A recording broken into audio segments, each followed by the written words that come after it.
ओम नमो भगवते वासुदेवाय। ओम नमो भगवते वासुदेवाय। हरे कृष्णा। हम पढ़ रहे हैं श्रीमद् भागवतम से स्कंद 1 अध्याय 8 और श्लोक संख्या आज की हम पढ़ रहे हैं 11। सूत उवाच उपोधायावचस्तस्य भगवान् भक्तवत्सलः अपाण्डवम् इदं कर्तुं द्रोणैरस्त्रम् उद्यतः। सुत उवाच उपोधार्यावचस्तस्य भगवान् भक्तवत्सला अपाण्डवम् इदं कर्तुं द्रोणैरस्त्र अस्त्रम् अबुध्यत। सुत उवाच उपधार्यावचस्तस्या भगवान् भक्तवत्सलः अपाण्डवमिदं कर्तुं द्रोणैरस्त्र अबुध्यत। पढ़िए।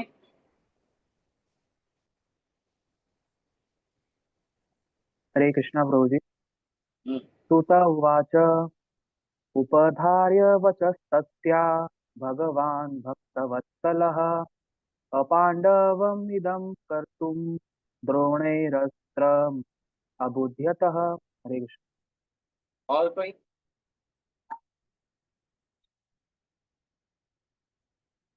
ठीक है। शब्दार्थ अनुवाद और तात्पर्य कृष्ण कृपा मूर्ति अभयचरणानंद भक्ति वेदांत स्वामी श्री रूपा जी भाष्य की बात की जाए।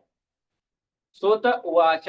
सुत गोस्वामी ने कहा, उपधार्य धैर्य पूर्वक सुनकर, वचः शब्द, तस्याह उसके, भगवान भगवान ने, भक्त वत्सलः अपने भक्तों के प्रति अत्यंत प्रेम से युक्त, अपांडवम पांडवों के वंशज के बिना, इदम यह, कर्तुम करने के लिए, द्रोणहे द्रोणाचार्य का पुत्र, अस्त्रम हथियार, अबुध्यता समझा।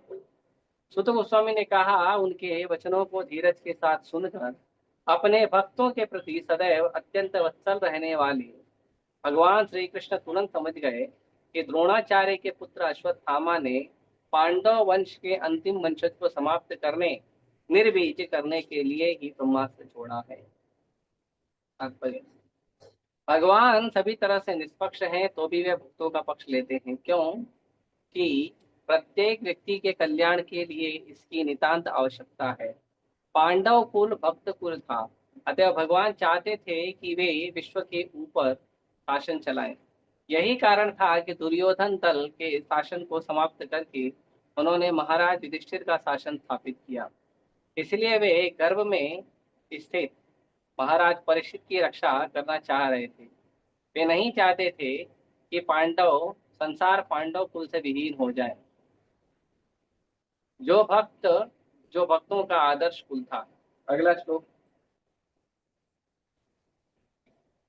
हे महान विचारकों, मुनियों में अग्रणी शौनक जी, उस दहकते हुए ब्रह्मास्त्र को अपनी ओर आते देखकर पांचों पांडवों ने अपने अपने पांचों हथियार संभाले। तात्पर्य, ब्रह्मास्त्र परमाणु हथियार से भी सूक्ष्म होता है। अश्वत्थामा ने महाराज युधिष्ठिर आदि पांडवों को तथा उत्तरा के गर्भ में स्थित उनके एकमात्र पौत्र को मारने के लिए अपना ब्रह्मास्त्र छोड़ा था।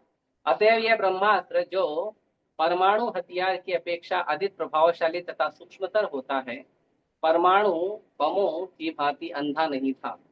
जब परमाणु बम छोड़े जाते हैं तो वे लक्ष्य तथा अन्य वस्तुओं में अंतर नहीं कर पाते। ये बम मुख्य रूप से निर्देशों को हानि पहुंचाते हैं, क्योंकि इन पर कोई नियंत्रण नहीं होता। लेकिन ब्रह्मास्त्र ऐसा नहीं होता है। यह लक्ष्य को पहचानता है और निर्दोष को क्षति पहुंचाए बिना आगे बढ़ता है। ओम अज्ञानतिमिरान्धस्य ज्ञानाञ्जनशलाकया चक्षुरुन्मिलितं येन तस्मै श्रीगुरवे नमः। श्रीचैतन्यमनोभीष्टं स्थापितं येन भूतले स्वयं रूपः कदा मह्यं ददाति स्वपदान्तिकं।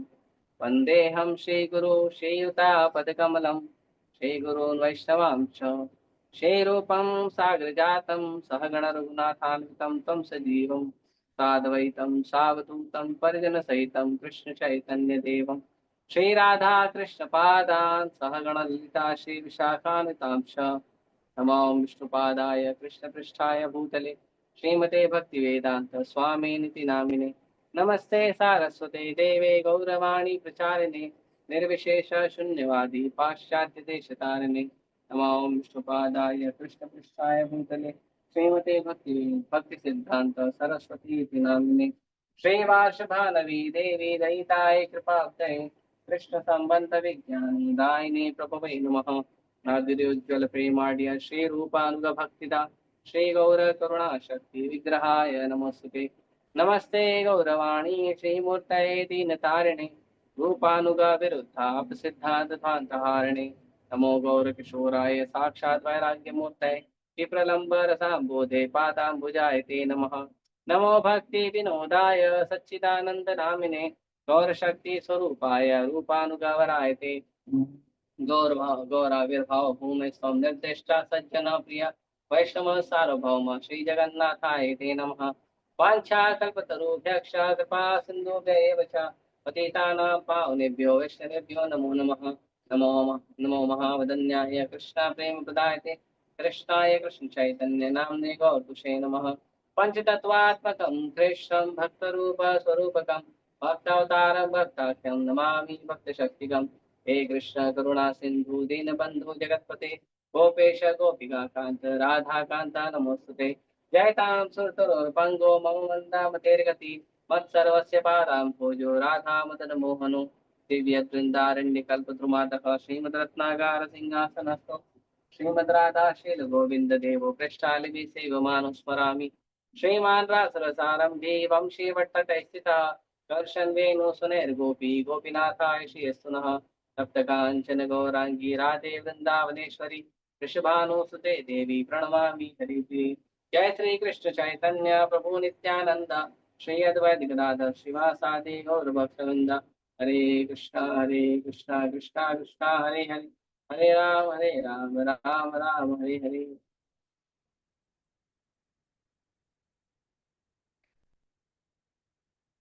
हरे कृष्णा। तो अब सूत गोस्वामी बता रहे हैं,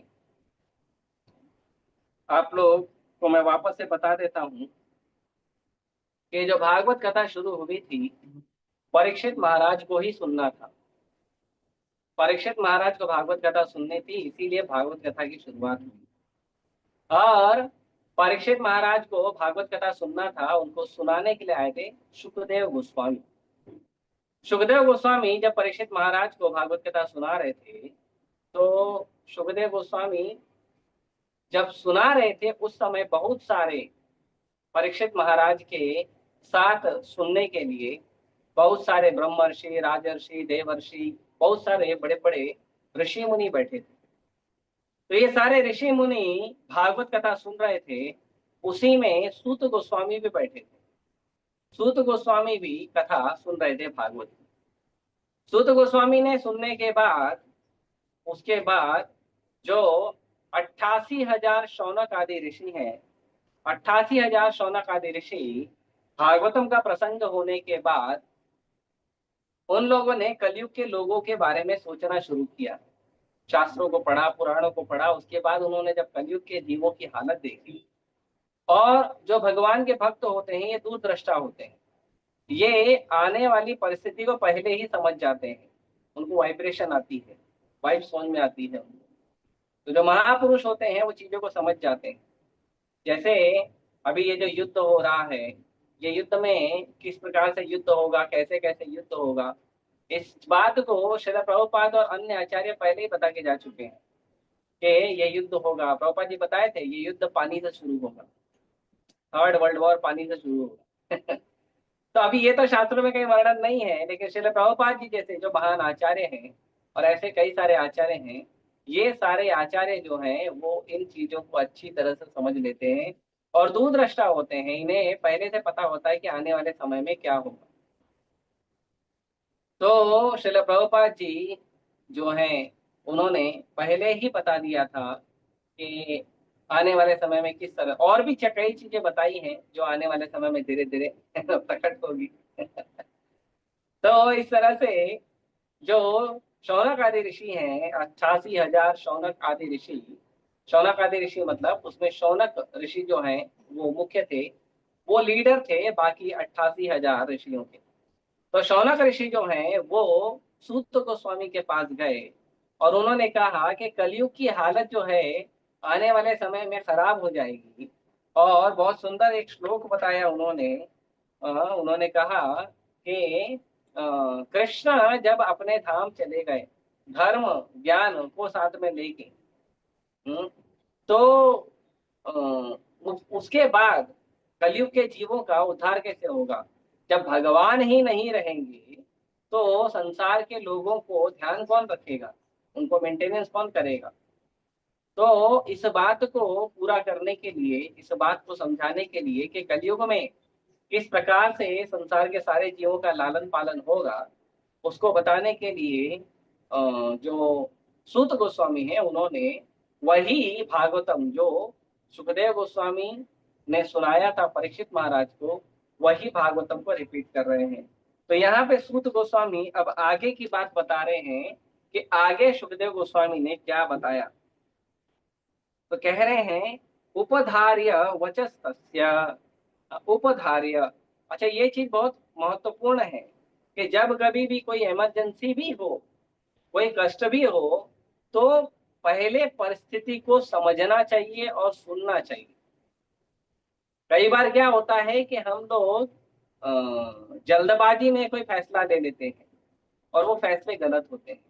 ऐसा कहा जाता है, मैंने सुना है, जो हमारे गांव की भाषा है, आप देखेंगे जितने भी अलग अलग गांव की भाषा है तो कहते हैं ना इसे गांव में हमारे बोलते हैं। तो ये जो गांव की भाषाएं हैं, इन गांव की भाषाओं में एक शब्द ये प्रचलित है कि जल्दी का काम शैतान का होता है। ये प्रचलित है, मतलब बहुत ज्यादा हड़बड़ी में काम नहीं करना चाहिए। भाई कितना भी इमरजेंसी हो, कम से कम परिस्थिति को पूरी तरह से समझ लेना चाहिए। बिना समझे परिस्थिति को कभी भी एक्शन में नहीं आना चाहिए। और आप अगर जल्दी में काम कर भी रहे हो तो परिस्थिति को भली भांति अनुकूल रूप से आपको समझना चाहिए। तो फिर आपका जो परिस्थिति है उसको समझ के आप उसके ऊपर सही निष्कर्ष निकाल सकते हो। यदि कोई व्यक्ति बहुत दक्ष है या बुद्धिमान है तो वो परिस्थिति को जल्दी समझ लेता है, तो समझ के ही कार्य करना चाहिए। आप देखिए भगवत गीता में जब भगवान भगवत गीता का ज्ञान दे रहे थे अर्जुन को, तो हालांकि युद्ध भूमि चल रही है, युद्ध भूमि में इतना भीषण युद्ध का अरेंजमेंट हो गया है, उसमें शंखनाद हो गया है, उसमें पांडव और कौरव एक दूसरे को जो है अब एक दूसरे के ऊपर प्रहार करना शुरू कर देंगे। उस बीच में अर्जुन जो है अपनी बात भगवान के सामने रखा और अर्जुन बोलते गया, अर्जुन बोलते गया और भगवान ध्यान पूर्वक सुन रहे थे। पूरा सुनने के बाद भगवान ने अर्जुन को समझाया। उसी प्रकार जब हम पूरा सुनते हैं, किसी भी परिस्थिति का आकलन अच्छे से होना चाहिए, उसका अंडरस्टैंडिंग अच्छे से होना चाहिए। अगर परिस्थिति का अंडरस्टैंडिंग अच्छे से नहीं करेंगे हम, तो फिर हम कभी भी परिस्थिति को ठीक से, जिस तरह से परिस्थिति अनुकूल होनी चाहिए वैसा नहीं कर पाएंगे। तो यहाँ पे भी उत्तरा, हालांकि उत्तरा तो भागे भागे आई और उसने जल्दी जल्दी भगवान को बताया, लेकिन भगवान ने भी ध्यान पूर्वक सुना। रजोगुण में, तमोगुण में, आवेश में आके तुरंत रथ से उतर के एकदम हीरो की तरह कुदी मार के, ये सब काम साधु लोग, भगवान ऐसा नहीं करते।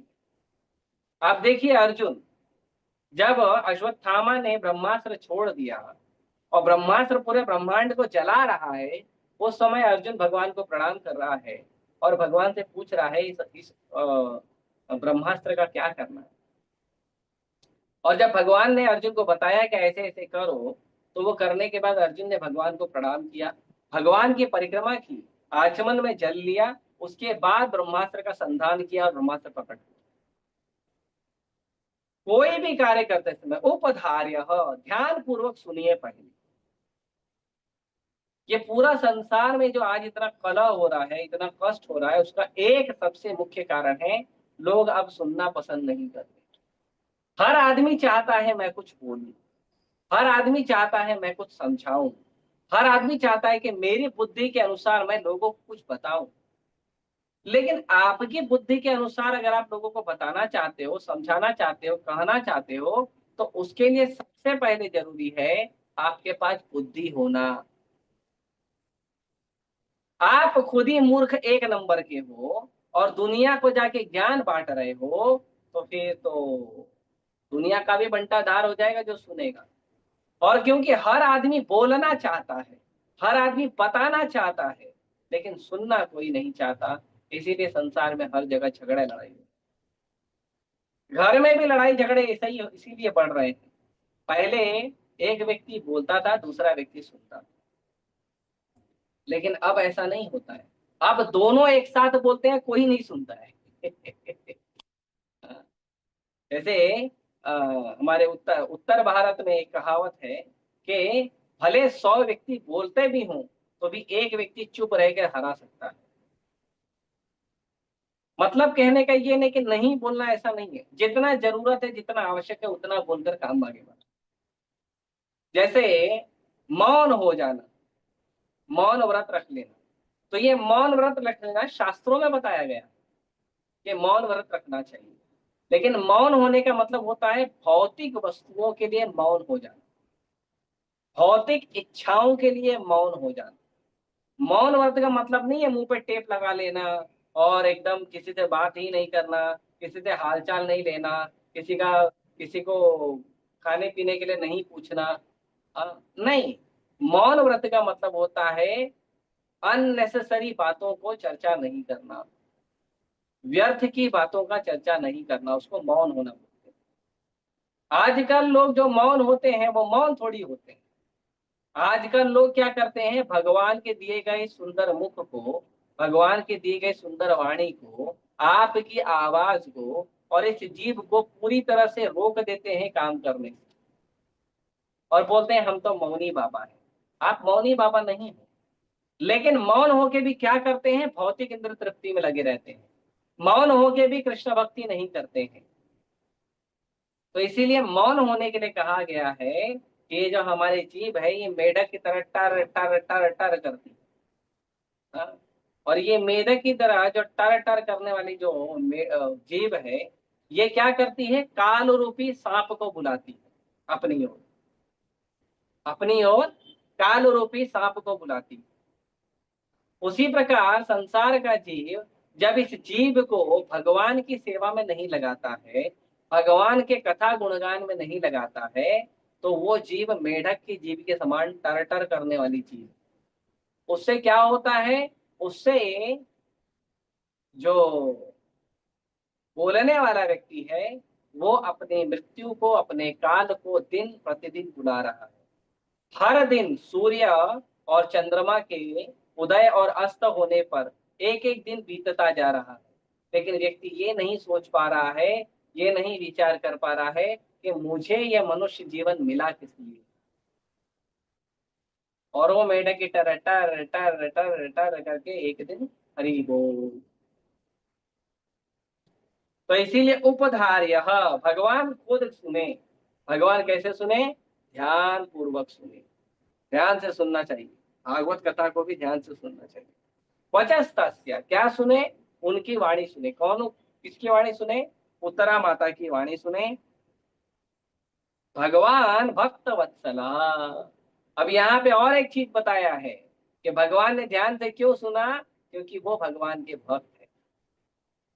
भगवान भक्तों पे ही ज्यादा स्नेह करते हैं और किसी पे ज्यादा स्नेह नहीं करते। भगवान का नाम है भक्त वत्सला। भगवान का नाम ज्ञानी वत्सल नहीं है, भगवान का नाम योगी वत्सल नहीं है, भगवान का नाम कर्मी वत्सल नहीं है। भगवान जो है वो वत्सल, वत्सल शब्द जो है, गाय के बछड़े को वत्स कहा जाता है। और माओ में भी सबसे ज्यादा प्रेम गाय अपने बछड़े को करती है।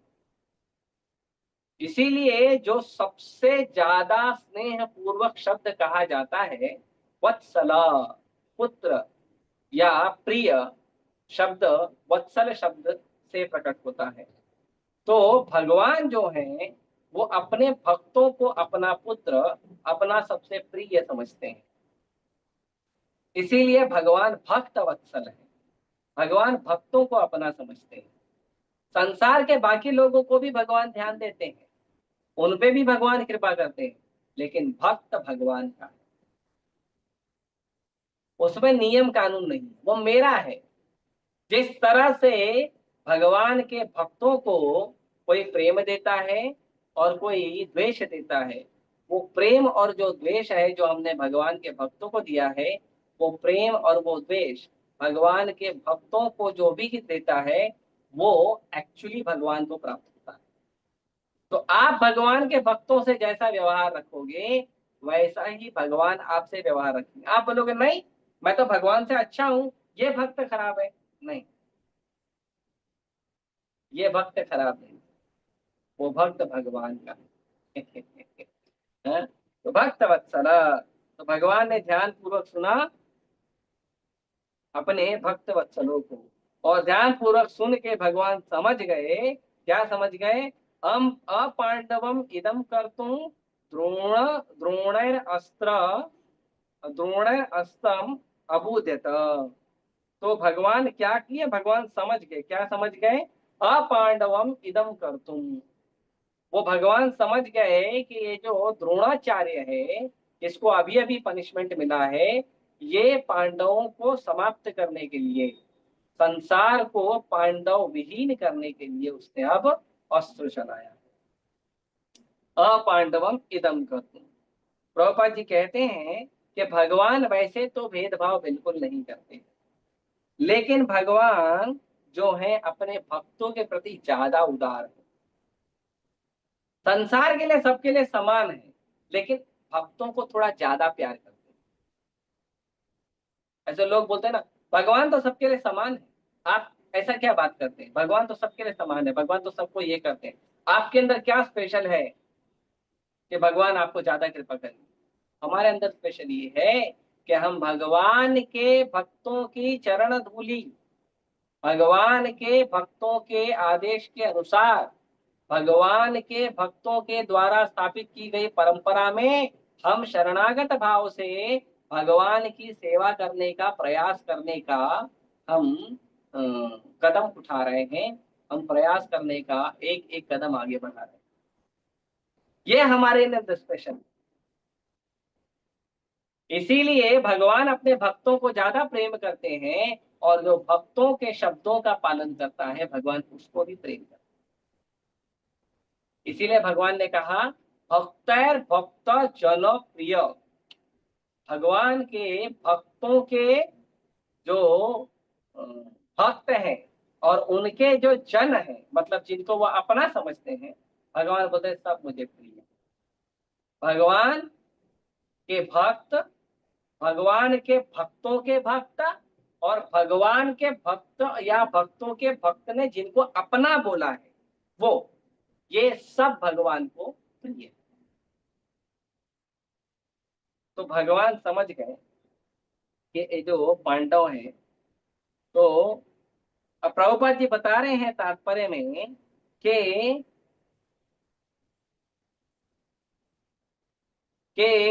भगवान अपने भक्तों को ज्यादा स्नेह इसलिए करते हैं ताकि संसार में सबका कल्याण हो सके।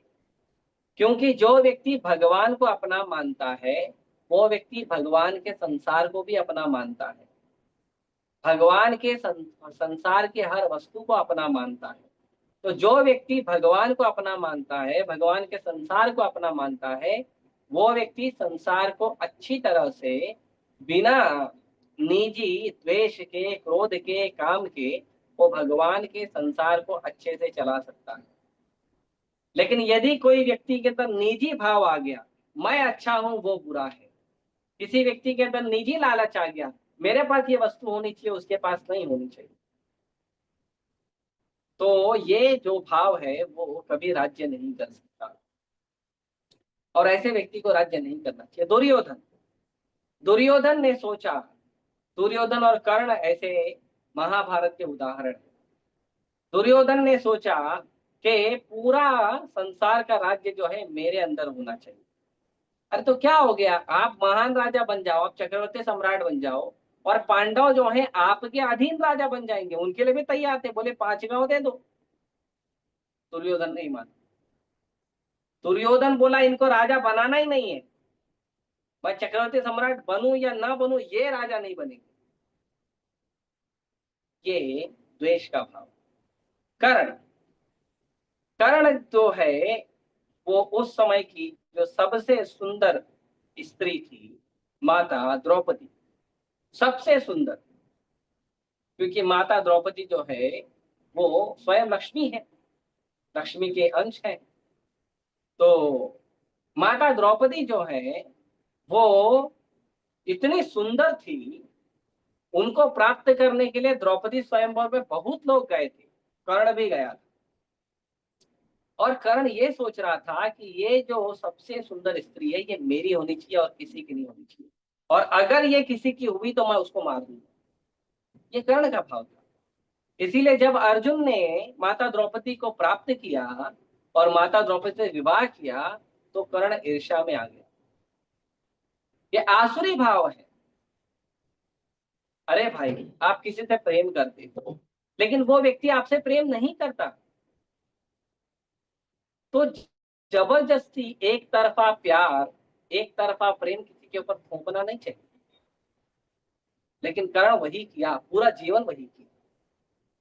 दुर्योधन पांडवों से जलता था, क्यों? क्योंकि उसको पूरी पृथ्वी का साम्राज्य चाहिए था और वो पांडवों को कुछ भी नहीं देना चाहता। और वही दुर्योधन पांडवों से ईर्ष्या करता था, और पांडवों से ईर्ष्या करने वाले कर्ण को अपना मित्र बना के रखा था। वो कर्ण को राज्य दे सकता था, अंग देश का राजा बनाया, लेकिन अपने भाई पांडवों को नहीं बनाना चाहता। क्यों? पांडव भगवान के भक्त थे।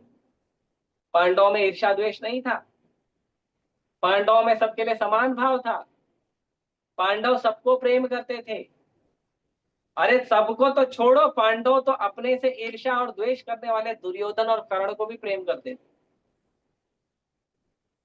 तो भगवान जब किसी को राजा बनाना चाहते हैं तो ऐसे व्यक्ति को बनाते हैं जो सबको प्रेम करे, सबको सम्मान करे, सबका ख्याल रखे, सबको संतुष्ट रखे। भगवान ऐसे व्यक्ति को रहा। और वो व्यक्ति कौन हो सकता है? वो व्यक्ति वही हो सकता है जिसके अंदर सारे अच्छे गुण हो, बुरे गुण ना हो। और अच्छे गुण किसमें होते हैं? अच्छे गुण केवल कृष्ण भक्त में होते हैं और किसी में नहीं। इसीलिए यदि राजा बनने का अधिकार किसी को है तो राजा बनने का अधिकार है भगवान कृष्ण के अनन्य भक्त, और किसी को राजा बनने का अधिकार नहीं। जो व्यक्ति भगवान को स्वीकार नहीं करता, भगवान की सत्ता को स्वीकार नहीं करता, भगवान की सेवा को स्वीकार नहीं करता, ऐसे व्यक्ति को राजा बनने का अधिकार नहीं, बिल्कुल नहीं। इसीलिए दुर्योधन और बाकी लोगों को भगवान ने हटा दिया। क्यों हटा दिया? क्योंकि ये लोग राजा बनने के अधिकारी, और ये सब तो आतताई थे। द्रोणाचार्य का पुत्र भी आतताई। 6 प्रकार के आतताई होते हैं, ये मारने से कोई पाप नहीं लगता। 6 प्रकार के होते हैं। एक व्यक्ति जो जहर देता है, आपको पीने के लिए जहर दे रहा है, मेडिसिन के रूप में दे रहा तो ठीक है, क्योंकि कभी कभी डॉक्टर और वैद्य भी देता है मेडिसिन के रूप में, तो वो बहुत कम किंचित मात्रा में देता है कि केवल जो घाव है वो खत्म हो जाए, ज्यादा नहीं देता। इसके लिए वो बोलते हैं एक गोली बोला हूं, एक ही गोली लेना, या अगर ज्यादा लगे तो आधा गोली लेना, किंचित मात्रा। तो या तो कोई जहर देने वाला, वो व्यक्ति आतताई होता है। कोई व्यक्ति आपके ऊपर नुकीले हथियार से वार कर रहा है, वो व्यक्ति भी आतताई है। कोई व्यक्ति आपकी भूमि हड़पना चाहता है, वो व्यक्ति भी आतताई है। कोई व्यक्ति आपके घर में आग लगाना चाहता है, वो व्यक्ति भी आतताई है। कोई व्यक्ति आपका धन संपत्ति लूटना चाहता है, वो व्यक्ति भी आतताई है। और कोई व्यक्ति आपकी स्त्री को हरण करना चाहता है, वो व्यक्ति भी आतताई है। ये 6 प्रकार के आतताई होते हैं। ये 6 प्रकार के आतताई का देश में, प्रदेश में, कानून में, इन सब के लिए अलग अलग दंड लिखा हुआ है। लेकिन यदि आत्मरक्षा की बात आती है तो इन्हें मारना, इन्हें दंड देना, इनका वध कर देना कोई पाप नहीं। कभी कभी लोग सोचते हैं कि अरे मैं मार दूंगा, ठीक है उसने तो पाप किया, मैं क्यों उसका पाप दूं? आपको पाप नहीं लगेगा, वो आतताई है, वो उपद्रवी है, मार दो उसको, उसको मार दो, बाद में केस चलने दो। हम किसी को उत्साहित नहीं कर रहे हैं, पर हम कह रहे हैं शास्त्र के अनुसार ये 6 प्रकार के लोग जो आतताई होते हैं, जो किसी को बिना कारण कष्ट देने का भाव रखते हैं, ये 6 प्रकार के लोग जो हैं उन्हें वध करना, मारना कोई पाप नहीं। इसीलिए और जो दुर्योधन है और कर्ण है या दुर्योधन एंड कंपनी है, इन लोगों ने 6 के 6 प्रकार के सारे पाप किए थे। इसीलिए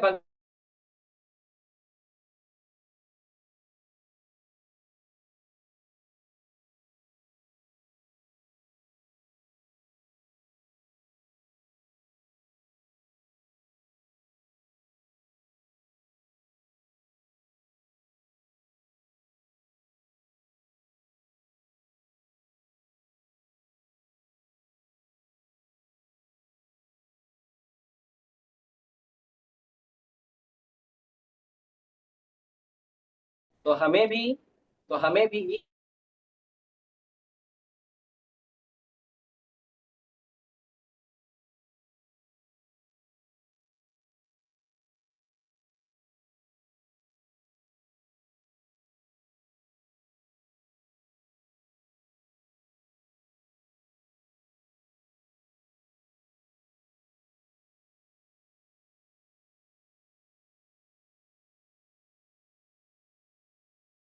अरे जो भगवान कृष्ण की भक्ति करते हैं उसके अंदर तो अपने आप सारे सुंदर अच्छे गुण आ जाते हैं।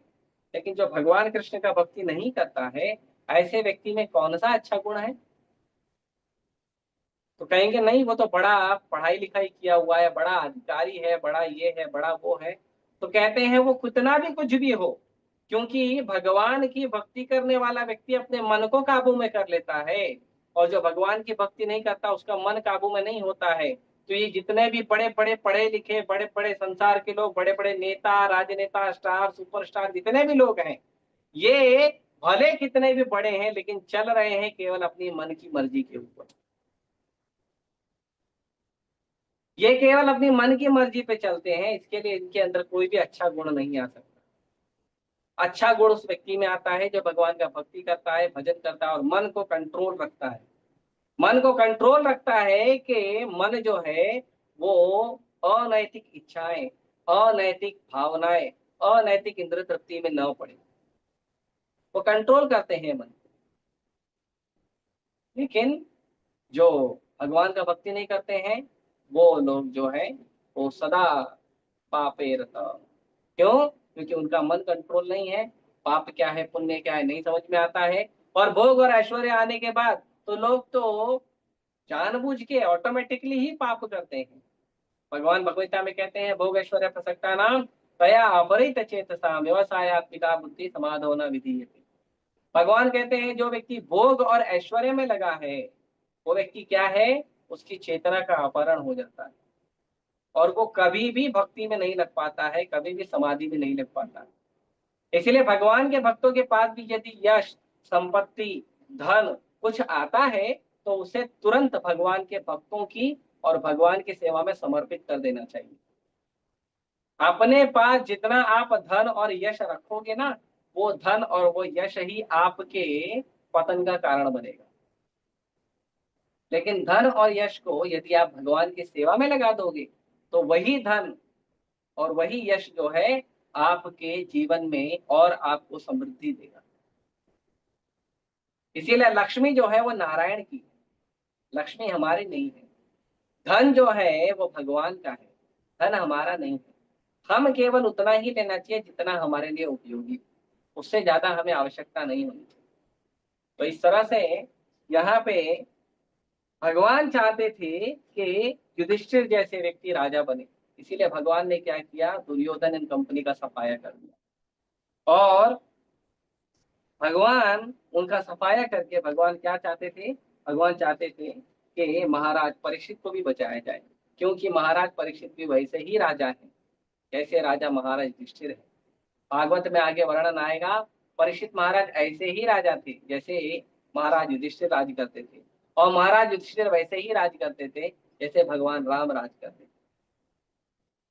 तो इस तरह से बहुत महत्वपूर्ण है कि भगवान के भक्तों जैसा बनना, भगवान की भक्ति करना।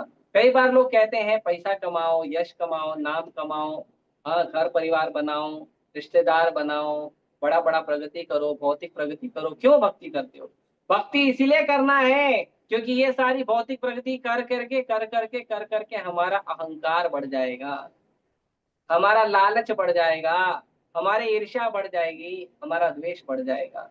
लेकिन अगर भक्ति करोगे तो हमारा लालच भी कंट्रोल होगा, ईर्ष्या भी कंट्रोल होगी, द्वेष भी कंट्रोल होगा, और भगवान की सेवा में मन लगेगा, लोगों से प्रेम होगा। इसीलिए भक्ति ज्यादा महत्वपूर्ण है। भगवान की भक्ति, धन होना नहीं होना महत्वपूर्ण नहीं है।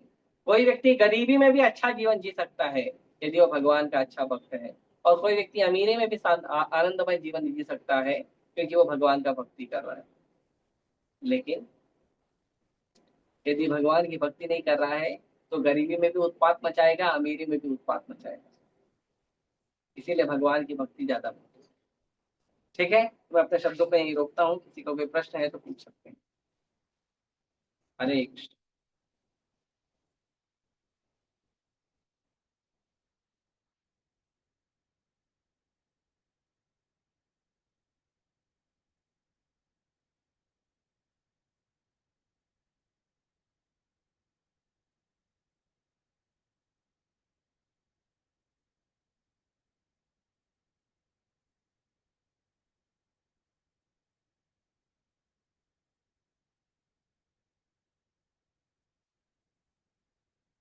किसी का प्रश्न नहीं है?